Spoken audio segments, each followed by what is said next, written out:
About 4,000 years ago, humanity was the weakest existence on this planet, but the emergence of one human changed everything. No matter how many monsters he faced, a simple wave of his hand could easily resolve the situation. A mere human, daring to invade our territory. Calling me a mere human? I am the guardian of world order, the brave fighter against dark forces, the strongest 9-star great mage, Lucas Trauman. So many years have passed, and yet you still cling to these cliches. People like me, having achieved all personal ideals, always think of contributing a little to world peace. Consider it a dedication of love. Impudent fool, to think your petty skills could defeat us. Before the words fell, a huge magic circle had appeared in Lucas's hand. You are right, that is exactly what I think. But what of it? As Lucas waved his hand downward, the ground beneath was instantly engulfed by powerful magic. When the dust settled, all the monsters had been annihilated. Pitiful monsters, humans are not as weak as you imagine. Such an arrogant fellow, Lucas Trauman. Suddenly, a huge eye appeared in the sky, and the ensuing gust made it hard for Lucas to withstand. He didn't understand what this sudden appearance was. Just then, a gigantic figure appeared beside him. We are the law of the world, controlling all the chaos. I am demigod, what humans call God. I have never acknowledged the existence of a god. Your actions have disrupted the order and laws that have been maintained for millennia. I can no longer stand idly by. It's funny, how can a world with laws and order be in such a mess? Your abilities are indeed much stronger than ordinary people, but even so, you are still just a human. As soon as Demigod finished speaking, Lucas was tightly grasped by two giant hands. He suddenly discovered that he could no longer use his magic.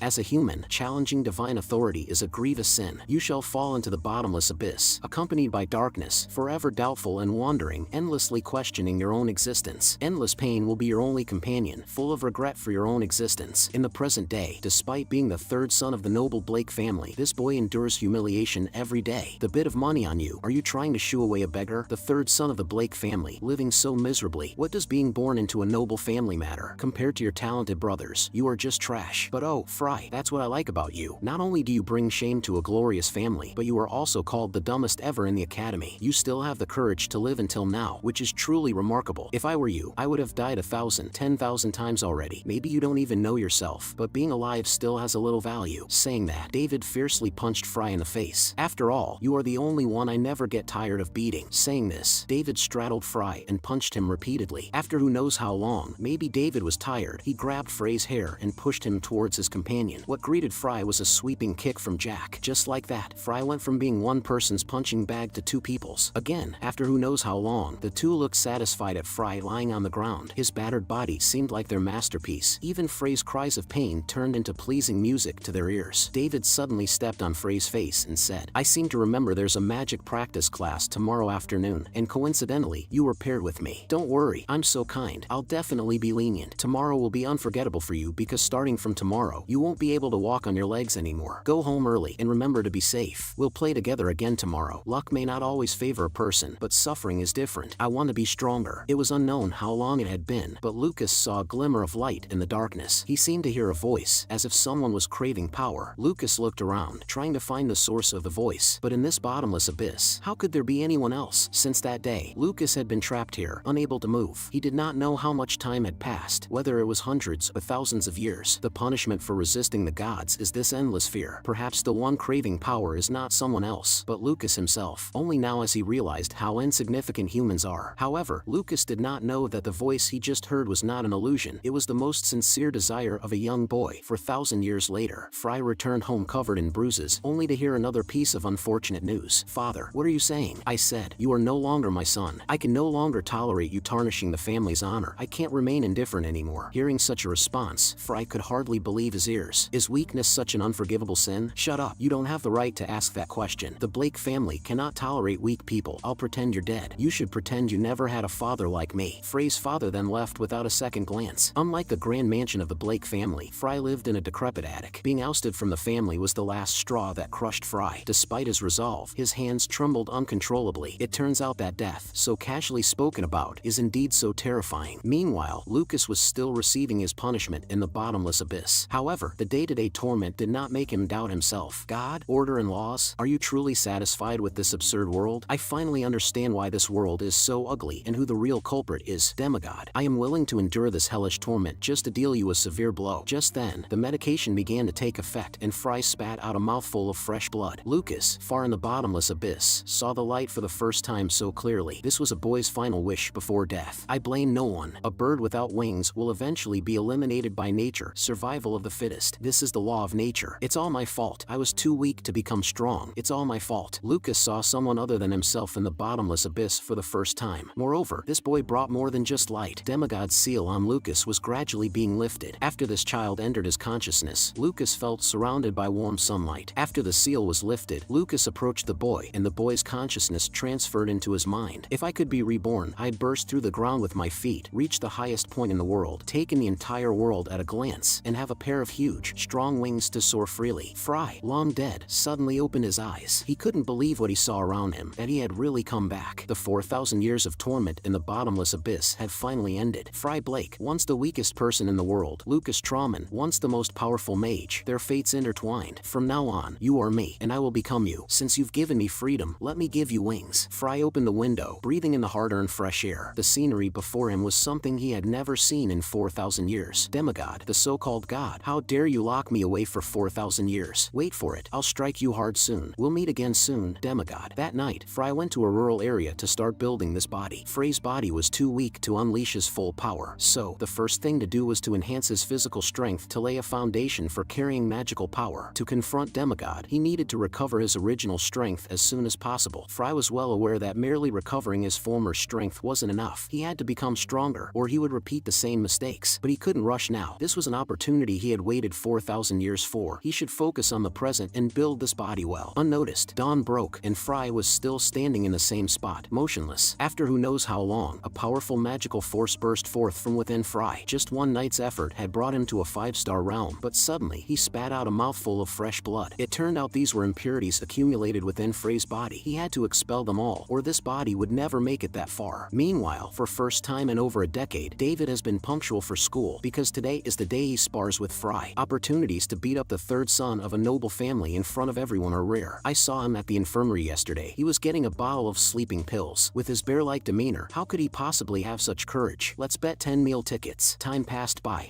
minute, and Fry finally stopped vomiting blood. He could no longer remember how long he had been spitting. The bloodstains on the ground were a shocking sight, all toxins from his body. Fortunately, it was all over now. Looks like you've had your fair share of troubles. Feeling hungry, Fry went to the academy cafeteria, gorging himself on the food before him. Having lived so long, he actually didn't want to go to school with these little brats. But with Frey's knowledge alone, he couldn't make up for his 4,000-year gap. He needed to understand the current world situation first. Only then could he seek revenge on Demigod. After calming his mood, Fry tried to act like a student as he walked into the classroom, but as soon as he appeared, he immediately drew many people's attention. This loser, he even failed at suicide. Great, you owe me 10 meal tickets. Fry didn't understand what they were talking about, but he saw David, foot stuck out, blocking his inevitable path. My dear Fry, I thought you wouldn't come today. Almost at the same time, Jack also came up behind Fry. Give me 10 meal tickets. Since you made me lose the bet, you're responsible for the compensation. Although they claimed to be Frey's friends, their eyes betrayed them. Moreover, Frey's body started trembling involuntarily. Fry felt no fear inside, but his body instinctively reacted. While Fry was thinking, Jack had already raised his right hand high. Surprisingly, Jack's slap missed entirely, and almost everyone couldn't believe their eyes. Jack didn't understand what had just happened, but Fry realized one thing. These people made this body's owner give up on life. You're quite quick today. I was really caught off guard. Since you like dodging so much, I'll give you enough of it. A flash of light passed over Frey's left hand, and the next second, Jack seemed to be struck by something, flying straight back until he stopped at the end of the classroom. Looking at Jack, he had already lost consciousness. Everyone failed to see what happened. Jack, who had attacked first, was already lying on the ground. However, doing such a thing did not bring Fry any joy. Instead, he felt deep guilt for bullying a little brat. Just like that, he walked to his seat, under everyone's gaze. David was still immersed in the shock of what had just happened, unable to recover for a long time. He couldn't believe that Fry had done this, nor could he believe that Fry actually had such ability. Just then, as Professor Dio prepared to start the class, he walked into the classroom and saw Jack lying to the side. He went straight to him, but the scene before him was almost unbelievable, because on Jack's chest, there were marks of martial arts filled with magical power. Even among the professors at the academy, no one had such strength, so Professor Dio couldn't imagine which student could have done this. The infamous West Road Magic Academy unexpectedly had a sleazy fatty as a teacher. Professor Dio took Jack to the infirmary, so Kevin temporarily took over the class. From the moment Kevin entered the classroom, his gaze never left the girls' bodies. Seeing so many lovely girls, Kevin felt the classroom air had turned sweeter. Among these girls, he liked Isabel the most. Taking advantage of his position as a professor, Kevin unabashedly scrutinized every girl in the classroom. However, at that moment, he saw a figure that surprised him. Following his gaze, it was exactly where Fry was sitting. This is quite rare swear, Fry, you actually came to my class. From his tone, it was clear that he and Fry did not get along well, and this was not a joke. Fry hadn't expected that his seemingly fragile body's former owner was a troubled youth. Professor, please understand, I was just too busy before. Little did he know, Fray's absence from class was often due to being bullied by Kevin. So you mean to say, there are things more important than my class? It should be. After all, I am in my teenage years. Yes, you are in your teenage years, and I am not some old stickler who always puts classes first. But, Mr. Fry, can you keep up with the pace? How about this? Answer a few questions for me. If you can't answer even one, as a student of this academy, you will be held accountable for your provocative attitude just now. The first question, what are the 3 weapons of the mage warrior King Cassian? Hearing this, Fry was stunned. What did you just say? Did you say Cassian? This familiar name sent Fray's thoughts drifting back to the past. It had been 4,000 years ago. Back then, he was Lucas Trauman. Among his friends was a warrior named Cassian. Cassian was a warrior who could flatten a mountain with a single punch. Take it easy, there's hardly any mountain left here. If these animals lose their homes, you'll be responsible for taking care of them. It's been a long time, Cassian. After a brief exchange of pleasantries, Cassian took Lucas back home. It's been years since we last met, and here I come all this way, and you still only care about training. Didn't I pour you some tea? Drink it up, you brute, always thinking about training. With you like this, can you find a wife? About women, aren't you the same? Lucas, what's wrong with me? I care about you, and it's a mistake? Emotions can sway one's calm. How could I possibly not control even my desires? As a warrior, you should treat women like stones. Isn't that how you magicians do it? Lucas Trauman once knew a Cassian who was just like this, conservative and stubborn. So, Fry couldn't imagine how, after 4,000 years, this fool had become the mage warrior king. But to the other students, it seemed that Fry was trembling out of fear. After all, there was no record of Cassian's weapons in the literature, and Professor Kevin always liked to show off his knowledge this way. Excuse me, Professor Kevin, I believe your question just now has nothing to do with the history of magical arts. Suddenly, a voice interrupted Kevin. Kevin, the sleazy professor, wanted to use his knowledge to school Fry, but at a crucial moment, his favorite student stood up. However, she wasn't helping Kevin, but the tormented Fry. Cassian was a warrior. He only used magic to enhance his physical abilities. Just with this, how can he be called a mage? So what you're saying is, Cassian is not a mage? Miss Isabel, are you insulting all those who aspire to be mage warriors now? The term mage warrior is not valid. It was hard for the students to believe that such a statement would come from a student, but it indeed felt like an insult. Being called a mage instead of a warrior was once considered an insult by Cassian himself. Miss Isabel, I think this discussion could be very interesting. How about we go to my office right now and discuss this properly? Isabel instinctively pushed away Kevin's hand, exclaiming, what are you doing? Unexpected. You're being so unreasonable, and I even considered you my favorite student. Since that's the case, you can answer in place of Fry then. What are the 3 weapons of the mage warrior King Cassian? The Tiger King's gloves, the Giant's belt, the Gale necklace. If I remember correctly, that guy Cassian only had this one set of gear. Kevin was at a loss for words, and the classroom fell into a brief silence. Why is no one talking? Did I say something wrong? No, Mr. Fry, you answered very correctly. Hearing Kevin's words, Fry couldn't help but cheer, and the surrounding students finally noticed that today's Fry was a bit off. Kevin then turned to Isabel. Miss Isabel, you were really rude just now. I now command you, come with me to the office right away. I need to teach you how to be a good student. Professor Kevin, do you know, Mage Warrior King Cassian often admonished others with these words, affection can disturb a warrior's calm. Anyone who wishes to be a warrior must treat women like stones. If one is deluded by desires and forgets their duty, they cannot stand in this world. Such a person becomes worse than a beast. What do you mean by that? Just making conversation. Please don't take it to heart. But looking at you now, I wonder if Cassian was wrong back then. Fry Blake, you get one question right and think you can act like this. I want to see how long you can keep up this arrogance. I just said, if you get one wrong, you'll pay the price. Get ready to answer my next question. However, it wasn't long before Kevin was sweating profusely because Fry knew the correct answers to all the questions, even those about the light ages that not even the professor might answer correctly. Kevin couldn't believe that this Fry, once considered a disgrace to West Road Academy, stood before him. Professor, do you have any more questions? While answering them is interesting, I'm hungry now. Kevin was so stunned by Fry that he couldn't speak, and he didn't care how the other students saw him. Fry left the classroom and headed straight for the cafeteria, with Isabel following closely behind. Mr. Fry, are you going to eat? Fry looked back at her. She was the girl who had stood up for him in class, but he just glanced at her and didn't say much. Fry immediately turned and left. No matter where he went, Isabel was always following him, but this didn't make him happy. Instead, it was a source of constant annoyance. Why are you following me? I'm also going to eat. What's with that tone? That's really strange. My family is strict. Please understand. Eventually, the two went to the academy's cafeteria together. It wasn't long before Fry ordered a heap of food. Can you really eat all that by yourself? Try being hungry for 4,000 years. For me, every meal is a blessing. What did you mean by 4,000 years just now? It's none of your business. Why have you been following me since just now? Please don't misunderstand. It's just that there were no seats available in the cafeteria. How do you know so much about the Light Ages? What is the Light Ages? It's the era that existed 4,000 years ago when the four great figures lived, and it was also the most glorious era of magical arts. Fry hadn't expected that. For 1,000 years later, magical arts would have declined. He couldn't help but wonder if this was also related to demigod. Isabel continued, in the history of magical arts, the greatest four were the mage warrior King Cassigen, the great sage Schweitzer Wilsman, the black witch Iris Founder, and the strongest mage known, and the dream lover of thousands of young girls, Lucas Trauman. He truly was a great person. If he were still alive, I would definitely propose to him. You, a little girl who isn't even fully grown, talking about proposing? Thank you for your kindness, but this handsome guy isn't interested in kids. You really are rude. I wasn't proposing to you. The scene of the two joking around in the cafeteria was witnessed by many. I never thought those two would end up together. I heard it was Isabel who chased after him. Really? She's one of the top students at West Road Academy, and I heard even David was rejected by her. The David they mentioned was the David who had bullied Fry. At this moment, he was staring intently ahead, watching Fry and Isabel playing. That jerk really looks especially annoying today. The last question Professor Kevin asked about Schweitzer's 3 training methods. Your answer was assimilation, amplification, and battling. Could you tell me what kind of training method battling is? Why don't you tell me first? What star level have you reached in your training? Not to hide it from you, I have already reached the 3-star proficiency level. Not bad at all, reaching such a high level at such a young age. Since earlier, I've felt like you seem like someone who has lived a very long time. Yes, a very long time, so long that I'm starting to forget some things. But aren't you the same age as me? You could say that, or you could say not. Fry answered ambiguously, clearly not intending to delve further into explanations. Isabel still wanted to continue asking questions, but Fry had already finished his meal and clearly did not intend to continue the topic. You haven't answered my question yet. What exactly is the training method of battling? You should go read some books. What I possess is not knowledge, but experience, so I can't teach you anything. Hearing this response, Isabel's eyes widened. Not knowledge, but experience? Where exactly did you learn all this from? The first class of the afternoon was a magic dueling class. This was an opportunity David had been waiting for. He could tolerate Fry bullying his good friend Jack, but he would never allow him to get so close to his goddess Isabel. However, Fry was uninterested in Isabel's questions, his gaze shifting to a woman professor in her 40s, seemingly completely ignoring the beautiful young girl beside him. Listen up, everyone. In this duel, you can only use 1-star magic, but other than that, it's no different from a real battle. If you get injured during the duel, it's only because your skills are lacking. Please treat this as a real battle and give it your all. Do you see that, Professor? What's her name? Are you talking about Professor Jane? Who's in charge of this class? That's right, her. She's really beautiful. Are you crazy to have improper thoughts about a woman professor in her 40s? Are you serious? What does a little kid like you know? That is the epitome of a perfect woman. The first duel was between David and Fry. David's expression was incredibly grim. This was the chance he had long awaited. How are you feeling? I'm getting impatient. I was so excited yesterday, I couldn't even sleep. However, Fry completely ignored him, walking straight past him as if David didn't exist. David felt insulted, and it was a public humiliation at that, by a student known as the disgrace of the academy. I finally know why I had to sleep so long. It was all to meet you. Don't look at my young age, but I am much more mature inside. Would you join me for dinner tonight? Get back to your place. I won't say it a second time. How about this? If I win the match, let me take you out for dinner. It's ridiculous. You, barely able to use 1-star magic, think you can defeat David, who has already reached 3 stars. Alright, if you win, then I'll treat you to dinner. My beautiful lady, please don't forget our agreement. After Fry left, Professor Jane even felt a little weak in the knees. She didn't know what was wrong with her, but reason told her not to be infatuated with a child. Fry, did you go mad from a shock yesterday? I didn't expect you to like that type. Or are you trying to get her to call off this match? Why call it off? I have a date with that lady. It seems you slept very well last night. You're still not clear about the situation. Listen up, I'll crush your vocal cords first, then break every limb one by one, making you wish for death. I told you, starting today, you won't be able to walk again. It seems there's no 1-star magic that can do that kind of damage, right? Don't forget, I am David. With the teacher's command, the duel finally began. Almost immediately, David used his magic, Stone Rage. Pieces of rock quickly converged above his head. Is that Stone Rage? Why can he use that move during the duel? Professor Jane, wasn't the duel supposed to only allow 1-star magic? That's correct, but David hasn't broken any rules. How is that magic not considered breaking the rules? This is a vision magic that only heirs of our family can use. Although powerful, even a 1-star mage can use it if they meet the conditions. Even though David possessed a vision magic that only family heirs could use, his opponent was the strongest mage from 4,000 years ago. Vision magics are a symbol of each family, and you use it to bully others? Are you scared now? Not at all. This level of magic isn't enough to scare me. As he spoke, a sphere of light slowly floated out from Frey's hand, leaving all the students watching in awe. Fry was quite pleased with his magic missile. At least it looked good. That's hilarious. You think you can use a magic missile to counter Stone Rage? After all, you can only use the most basic magic magic. However, Fry gently placed his hand near the magic missile and flicked it lightly. Surprisingly, the magic missile directly penetrated the stone rage and hit David squarely, and it struck exactly where David had mentioned earlier, his vocal cords. Just like that, David was defeated instantly. For a moment, everyone couldn't believe their eyes. Not even the professor could believe what was happening. Fry, known only for his basic magic and dubbed the disgrace of West Road Academy, had defeated the powerful David with just one magic missile. Besides their classmates, there were two upperclassmen watching everything from the sidelines. Wasn't this supposed to be just a Class C magic combat class? The blonde man didn't say anything, just silently looked at the pieces of stone rage in his hand. Using the vision magic in such a way, you are shaming your family. David wanted to say something, but he couldn't make a sound. What was it you said earlier? Something about smashing my vocal cords first? Oh, I remember now. You also said you would slowly disassemble my limbs one by one. David was filled with fear and wanted to beg Fry for mercy, but he couldn't speak. Just then, Fry flicked another magic missile, and almost instantly, David's right leg was broken. He groaned in pain, desperately trying to crawl away with his hands. Don't be like that. This was your proposal. Shouldn't you be excited? Professor Jane, the outcome has been decided. Please end this duel. The opponent has not surrendered yet, but his vocal cords have already been shattered. Miss Isabel, I've said from the start, treat this duel as real combat. The path of a mage isn't one where dangers are stopped by others stepping in. Such a cowardly mindset won't get you very far. Hearing this, Isabel didn't argue further. She just felt that the Fry now was somewhat terrifying. When you bully others, you're happy, right? But it's not so fun when you're the one being bullied. People like you claiming to be magicians and shaming them everywhere. That's why the world is like this. People like you don't deserve to use magic. Only then can society progress. Seeing Fry walking towards him step by step, David was trembling with fear. Just kidding. Did you really think I would disassemble your limbs one by one? You know I'm a good person. Since you're so pitiful, I'll just break your legs and let the rest slide. Seeing Fry turn to leave, David finally breathed a sigh of relief. Oh, sorry. I almost forgot. There are supposed to be two legs, aren't there? I was really careless. Fry stopped and turned back. With just the simplest magic missile magic, Fry had easily overwhelmed David, who possessed the vision magic. The inconspicuous sphere of light in his hand now brought endless fear to David. David lay on the ground, groaning continuously, trying to stop Frey's next move, but it was all in vain. Is he a freshman? Who is he anyway? He seems quite strong. The blonde man did not respond to the person beside him, and after watching the duel, he left without looking back. Their purpose had been achieved. There was no need to stay any longer. Soon, the news of Fry defeating David spread throughout the entire academy. However, instead of sympathizing with David, people were glad to not see him for a while. As for the other protagonist of this incident, Fry, people's looks toward him contained a bit more wariness. Hello, are you Fry Blake? I'm your senior from the 4th year. Doom and my list. So you're a senior. What do you want with me? Fry Blake, I would like to invite you to join the Traumon Rings. The Traumon Rings? Yes. Being from West Road Academy, you must have heard of it. It represents one of the top organizations at West Road Academy, the Traumon Rings. Not just anyone can join this organization. Only those who are recognized by us are eligible. This is the ring that symbolizes membership in the Traumon Rings. Doesn't it look cool? It's handcrafted by the renowned artisan Proteus, and since it's made of pure gold, you can even leave a mark with a bite. With this ring, after graduation, you can freely choose your path in life, meaning you won't have to worry about living issues. Duman was about to continue when he was suddenly interrupted. Fry had already turned and left. Such things held no allure for him. Lord Peruin, you've arrived. Hearing the noise behind him, Fry couldn't help but turn around. This is our first meeting, right, Mr. Fry? I am Peruin June, the head of the Traumon Rings. I apologize on behalf of Duman, but like him, I hope to invite you to join our Traumon Rings. Although Peruin appeared to be young, Fry knew very well that his strength was quite impressive. I don't want to. I'm really not suited to join this organization. I won't accept any infringement fee for using my name. You all should just do your best. Seeing Frey's attitude, Duman immediately burned with anger, but Peruin stopped him. Although he wasn't clear on Frey's true strength, he could sense that Fry was not as simple as everyone thought. After a day's classes, Fry finally arrived at the moment he looked forward to the most, dinner. As agreed, I'm treating you to this meal, but why is there an extra person? Didn't I tell you to stop following me? Put down your fork and don't eat anymore. Please don't mind me, and I'm not here because of you too. Just leave already. Don't you have any sense? Because no matter how hard I search, I can't find any information about battling, and since you refuse to teach me, I have no choice but to follow you. Are you talking about Cassigen's training method battling? Professor Jane, do you know about this? I heard about it in the Mage Institution before, but there's no documentation on it. If you didn't hear it through hearsay, I'd really like to know what it's about. Instead of that, I can tell you something even more wonderful. How about this, little Jane? I'll come to your room later, and we can chat slowly. Professor Jane's mind was in chaos. Although Fry was 20 years younger than her, she felt completely out of control. However, they seemed to have forgotten Isabel standing nearby. Don't be rude to our professor. You spoil sport. Why haven't you left yet? Because of Isabel's presence, Fry couldn't enjoy his entire dinner. Looking at the bustling city, he fell into deep thought. If this world had truly been completely dominated by demigod, then he should be a thorn in its side. But why hadn't any traces of his past been erased? It had been 4,000 years, yet there were no distortions about them. Fry couldn't help but speculate. Could it be that someone has inherited our will and has been resisting all along? Unbeknownst to him, Isabel had approached and was standing behind him. She suddenly realized that Fry actually looked quite handsome when he was serious. Isabel, I want to ask you something. Who is the boss of this school? You mean the boss? Your question is rather childish. Who is the strongest person here, whether student or professor? But you haven't answered my question yet. If you tell me, I can teach you the training method of battling. Isabel thought for a moment and said, the strongest student is Peruin, and the strongest professors are Professor Dio Polsman and Professor Adelia. But the strongest person in the school is my aunt. Your aunt? Yes. Her aunt is the dean of this academy, Cirrus Trisnan. She is known as the Ice Synthesis by the Empire and is a 6-star mage. Is the strongest in the school only a 6-star? Although in theory, a mage's realm can reach 9 stars, except for one that appeared 3,000 years ago. No one else has reached that level since. Therefore, everyone believes that a mage's realm can only go up to 8 stars. There are only about 10 grand magi in the whole world who have reached 8 stars. 9 stars might just be a legend. Is that magical barrier protecting the academy cast by the dean of this academy? I'm not sure. It probably is. But Fry knew clearly that this was not a barrier a 6-star mage could cast. He couldn't help but think of that organization, the Trauman Rings. This era was full of mysteries, and he was curious if Cirrus Trisnan knew something. The best approach now would be to meet with her. But Fry suddenly realized that he didn't know the extent of Demigod's influence. Getting these people involved was too dangerous. Moreover, he might even come into conflict with the dean. It seemed that to understand these matters, he would first need to reach the 7-star realm. As is well known, becoming a 7-star mage usually takes at least 20 years, but the worst student in the academy claimed that half a year was enough. Having dreams is ultimately a good thing. What if they come true one day? Besides dreaming, I also have a great affection for you. Want to confirm it? However, at that moment, an untimely cough was heard. I'd advise you to be careful. If you dare do anything inappropriate to the professor, I will report it to my aunt immediately. That's why I hate brats. Exactly. Little kids are the most annoying. Professor Jane, what exactly did you mean by that? After the two left, Fry fell back into deep thought. He knew he couldn't act rashly now. He needed to handle the matters at hand first and gradually increase his strength. That was the only shortcut. 2 weeks later, a familiar figure appeared at the academy. Fry, you damn bastard. I don't know what tricks you used, but there's no way I'd lose to a loser like you. The classroom door was flung open, and David stormed in, furious. Fry, did you think I would just let you go? I'm going to make you regret being born into this world. I'm going to take my gang and beat you up, you bastard. David's words were cut short as Frey's magic missile hit him. David, still not fully recovered from his injuries, fell to the ground once again. To regain his once handsome appearance, David went home to recuperate once more. Fry walked aimlessly around the academy, feeling somewhat empty inside. There was no more magic here that he needed to learn, and he couldn't even find a worthy opponent. Hey, you, the arrogant one, stop right there. I heard you're the jerk who nearly killed David. Fry turned around, realizing he didn't recognize the person. I've heard your strength is quite impressive. Thus, Fry was taken to a basement. He found himself surrounded. You bastard don't even know me. I'm Alex Drimid, a senior you should respect. People like you should kneel down before me immediately. But you dared to bully my dear junior while I was away. You broke David's leg and nose bones. How do you plan to compensate? I want to ask, are you trying to bully me now? What's with that tone? Believe it or not, I will beat you to death. Fry never thought that one day he would be threatened by a bunch of kids like this. You seem very unconvinced. Do you think you're invincible just because you defeated David? Do you know who I am? I placed in the top 16 at the Grazia Magical Congress last time. Do you know what that means? It means you're dead today. Coming with a group to bully a junior and still acting so arrogant. Already boasting before we even start. Don't be too scared. They're just here to watch. I don't need them to handle a loser like you. However, before he could finish, he was sent flying by one of Frey's magic missiles, even knocking out several onlookers during his flight. You bastard, how dare you sneak attack? How can you attack when someone is talking or transforming? I just suddenly found it ridiculous to play around with you kids. You bastard, don't get cocky. Do you know who we are? Fry wasn't interested in knowing who they were, so he used his magic missile again. With each blast of magic missiles, eventually, only Fry was left standing. The students here are really too weak. I'm afraid if this continues, I might become like them. With just his magic missiles, Fry stirred up a storm of blood and violence within the academy. Do you know the students now call you Death Missile? What can I do? The technique is skillful, but unfortunately, there's also no opportunity for me to use more powerful magic. Isabel, watching Fry throwing a tantrum, suddenly felt attracted to his charm. Did you come to find me for something? I tried what you said. Using troll's blood to draw the magic circle is very good, but mixing the magic crystals in a 7:3 ratio, the effect is unimaginable. Actually, the blood of half-troll is better, because they have a strong dark aura. What are you going to teach me this time? In fact, Fry didn't know how he had suddenly started teaching her, but Isabel was very talented, and with proper training, she would surely achieve something significant in the future. You might reach the level of 8 stars. Isabel, this time, I'll teach teach you what battling is. During the holidays, I'll go out for special training. If you come with me, you'll see what battling is. But you might lose your life, so if you're not confident, you'd better give up early. I'll go with you. Please take me with you for the special training. Time flew by, and the holidays arrived. For this special training, Isabel packed a lot of things. Are you going camping? Why so much luggage? A woman obviously needs to prepare a lot when she goes out. You really don't understand women at all. But on another note, where do you plan to take me? Well, I plan to take you to the Hispania Mountains. The Hispania Mountains? The place known as a monster paradise and extremely dangerous? Do you know how to get there? You really like to shock people. Even if we use an warp stone to get to Hispaniola, we still have a long way to walk to reach the mountains. And not only is the journey long, but there are also many monsters that will block our path. Are you scared now? Please don't insult me. I never thought this special training would be comfortable. What's this warp stone you just mentioned? It allows us to travel long distances quickly. That's nice. There was nothing like this 4,000 years ago. What strange things you're saying. Fry then realized that the times had changed more than he had imagined. Although there has been no development in magical arts, industrial technology has advanced rapidly. No wonder the strength of these kids has declined significantly. I forgot to mention, from Cosinfini to Hispaniola there's a long distance. It will likely cost 10 gold coins. Hearing this, Fry instantly broke out in a cold sweat. He immediately stopped and started rummaging through his bag. But even after searching every corner of his possessions, he only had 1 gold coin in total. Fry suddenly thought that Isabel, being a noble, surely had a lot of money. So, he quickly asked, Isabel, how much money do you have on you? For this special training, I didn't bring any money. Living in wealth makes one lazy. How could I possibly bring money to enjoy comforts on a path of cultivation? You go home right now, then come back with a lot of money. Fry was almost on the verge of a breakdown. Earning the travel expenses ourselves gives meaning to our training. In the end, Fry couldn't persuade Isabel. What's worse, neither of them had any experience working. When the two arrived at the port, they could hardly believe their eyes because they were about to board an incredibly luxurious cruise ship. And importantly, this cruise was free only for students from West Road Academy. No wonder we see so many classmates here. The food must be delicious, right? I heard they only serve the finest cuisine. Just hearing about it makes me drool. Suddenly, I really like West Road Academy. But as the two prepared to board, they were told it was already full. The next departure was in 4 days. How about taking the Corteso instead? The good news was that the Corteso wasn't far from the cruise they originally planned to board. However, the difference between the two ships was stark. The Corteso would reach Cosinfini in 5 days, and although it looked rudimentary, it was also free for students from West Road Academy. To save time, Fry and Isabel ultimately had no choice but to take the Corteso. Meanwhile, inside a cabin on the ship, a group of pirates were seated. Captain, we're all ready. Good. Tonight we pull off a big one. I've been waiting for this moment for a long time. Why did you gouge out your own eyeball? It's disgusting to look at. The captain really did it, but a one-eyed look is our pirate symbol, isn't it? But you can't just gouge out your own eye. Back to business. Our target today is the ships passing by Giathanbul. When they pass by the capital of Oskal, we strike. Got it? Tonight we're going to make a fortune. However, what's the name of that ship? If you don't want to lose your other eye, make sure you remember, that ship is carrying a bunch of rich kids, the Corteso. Meanwhile, the Corteso had already embarked on its planned route. Welcome aboard the Corteso. I am the captain, Mac Martinez. It is we who should be thanking you. If it weren't for the ship, we might have wasted 4 days. This ship looks great, but why are there so few passengers? This ship will pass by the capital of Oskal, an area infested with pirates. Hearing this, Isabel was startled, but rest assured, although this ship has only 2 escort ships, each escort has a 4-star mage on board. They are combat magi from the magic tower. With them here, no number of pirates is a concern. Combat mages, that sounds reliable. If the pirates aren't foolish, they wouldn't dare touch the Corteso with Imperial Navy escorts. But no sooner had he spoken than an alarm was received about an incoming pirate attack, and the pirate ship was already in front of the Corteso. How can there be such a huge pirate ship? Captain Mark, we have trouble. The escort ships have all been sunk. What? Just one attack and it sunk the escorts with 2 4-star mages? That's impossible. Captain Mark couldn't believe that pirates were capable of such a feat. Time rewound to a few minutes ago when the pirates, through their telescopes, spotted the Corteso. There are 2 naval ships beside it. What do we do now? Everyone, quiet down. That person will take care of it. I've specially hired him for today, for a hefty sum. Just watch. This is Lord Dullard the Lich, and he will make us a fortune. Seeing such a legendary being in person is quite unnerving. Feels like I'm in a nightmare. When the captain said we were going to attack a ship guarded by naval vessels, I thought you had completely lost it. I never imagined you'd make a pact with a Lich, Captain. You've really made a legendary mark in pirate history. As the two conversed, Lich Dullard unleashed his magic ice spears. The 2 4-star mages reacted almost simultaneously, exerting all their effort to raise a protective shield, but 3 ice spears still flew straight toward the naval ships. Despite using up the last bit of their magical power, they still couldn't stop the impact of the 3 ice spears. Perfect. Our plan worked. Now follow me and let's make a fortune. Lord Dullard, you are truly amazing, sinking such a large naval ship in one fell swoop. Something strange. There should have been even 3 ice spears. Why does the middle ship seem unaffected? Lord Dullard, I mentioned earlier not to sink that ship because I want to take the people on board as hostages. The Lich just looked back at him, and the captain quickly shut his mouth, not daring to say another word, though inwardly cursing the Lich. I did it to prevent them from escaping or resisting, causing unnecessary trouble, and the power just now wasn't enough to sink that ship. What did you mean by that? There's something on that ship that blocked my attack. Meanwhile, on the Corteso, Captain Mark was trying to calm the panicked students, and in a secluded corner, a hooded man sat quietly, breathing heavily as if he had just gone through intense exercise. Unlike others, Fry and Isabel appeared quite composed. Although Isabel was also frightened by the recent events, she managed to keep her wits about her. Stay calm, they're just a bunch of pirates. I'm more concerned about something else right now. There were supposed to be 3 ice spears, but one disappeared in midair. Did you do that? Not me, which is why I'm curious. Actually, Fry had already sensed a strange magical power, but it happened so suddenly that he couldn't react in time. Because the aura of the magic was very similar to that of Demigod, his mind went blank for a moment. Once he calmed down, Fry carefully sensed it again. Although it's similar, this is the magic of the undead. If it wasn't you who did it, then who could it be? I'm not sure. Although I don't know who it was, I need to properly meet them. After all, if it weren't for him, we would already be struggling in the sea by now. An attack that even the strongest human mage couldn't block was stopped by a mysterious man on the ship. However, before they could rejoice, the pirate ship had already crashed directly into them. After the ship stabilized, the pirates quickly climbed aboard the Corteso using ladders and grappling hooks. It's bad. The pirates are coming. The disorganized crew were easily taken down by the pirates. The survivors completely lost their will to fight, and the pirates easily boarded the Corteso. It seems I underestimated this ship. Didn't expect it to have so many people on it. Looks like there are about 40 wealthy young masters. Maybe after this job, we won't need to work for the rest of our lives. Hello, wealthy and dreamy students. We are your friends, the Bloodred Raiders. Damn pirates. Do you know what ship this is? Of course, this is a treasure ship carrying a bunch of rich kids. After saying this, the other pirates laughed heartily. You damn pirates, daring to underestimate us. Don't you realize the situation yet? The people on this ship are future mages, excellent students training to be magicians. You've really kicked an iron plate today. That student angrily began to chant, preparing to cast a spell. However, the next second, a throwing knife flew straight at him. You little fool. Did you really think I'd give you time to chant? The knife pinned tight next to the man's neck, a little more, and the man would have had no chance to tremble. Seeing this, the students who had just calmed down plunged into chaos again, with screams resounding everywhere. Fry noticed that someone had secretly altered the trajectory of the knife. He finally saw the figure of the mysterious person on the ship. You're no match for this opponent. Stay put and don't act. Boss, how did you miss just now? This is our cash cow. How could we harm them? Cut the chatter. I won't miss again. That four-eyed guy doesn't look like a rich kid. Hearing this, the bespectacled student collapsed to the ground, a warm stream slowly flowing from under him. Disgusting. This little guy just wet his pants. Can't let that stink up our cash cow. Go wash him off. Without hesitation, the pirates grabbed the bespectacled boy and mercilessly threw him off the Corteso. Help! Someone save me. The boy struggled desperately in the water, but soon, the sea surface returned to calm. Hard to believe a two-star like Orca just died like that. However, to the pirates, it was just another routine action. You damn pirates, how dare you kill Orca? Why are you students so talkative? Didn't your teachers teach you manners? Almost instantly, two spells flew straight at the pirates. Two pirates who couldn't dodge in time fell to the ground, dead. Just as the spells were about to hit the pirate captain, a shield suddenly appeared, blocking the attack and counterattacking. This strange magical force caused considerable trouble for the students. After the magic dissipated, a dark figure appeared before everyone. Could this be the legendary Lich? The situation instantly tensed up, and Fry watched coldly, already having a plan in mind. A legendary Lich, said to be immortal. You actually made a pact with the undead. Are you mad? The undead do not make deals with the living. You are just being used by it. As long as it makes us money, that's all that matters, because we are pirates. You people, no matter how much you love money, you shouldn't do this. At that moment, Isabel clung tightly to Fry. Fry was about to push her away, but he found her body trembling. They're not ordinary pirates. Feels a bit dangerous. A Lich, at least 5-star strength. Now I understand why the two battle mages were defeated by it. The person who just blocked my magic. Come out. I know you're here. Come out now. If you don't, I'll kill everyone right now. Lord Dullard, you can't just. Before the pirate captain could finish speaking, the Lord Lich glanced back, and the pirate captain immediately fell silent, not daring to speak further. At that moment, the hooded mysterious person finally stood up. Was it you who just blocked my magic? Tell me your name. As the mysterious person removed the hood, all the students present were stunned. The person who had blocked the attack was none other than the strongest student in the academy, Peruin. Isabel, do you know this person? In our school, there's no one who doesn't know him. He's the leader of the highest organization in the academy, the Trauman Rings, and also the second son of one of the Empire's 3 great families. Moreover, his academic performance is exceptional, competing with me for the top spot in the academy. Although our grades are similar, his realm is several times stronger than mine. Seeing Peruin appear, hope sparked among the students of West Road Academy. If If it's Peruin, he definitely has the ability to block the Lich's magic. He might actually help us get through this crisis. Stop kidding, that's impossible. Haven't you noticed? He's having trouble even standing right now. The Lich's realm is at least 5-star, and while Peruin has just awakened and cleansed the impurities from his body, he's only just reached 5-star. That he blocked a spell from a higher level and survived is already a miracle. At this moment, Peruin was filled with regret. He didn't want to draw too much attention and had chosen the less crowded Corteso, but it turned out to be the source of disaster. Although he had just blocked the attack,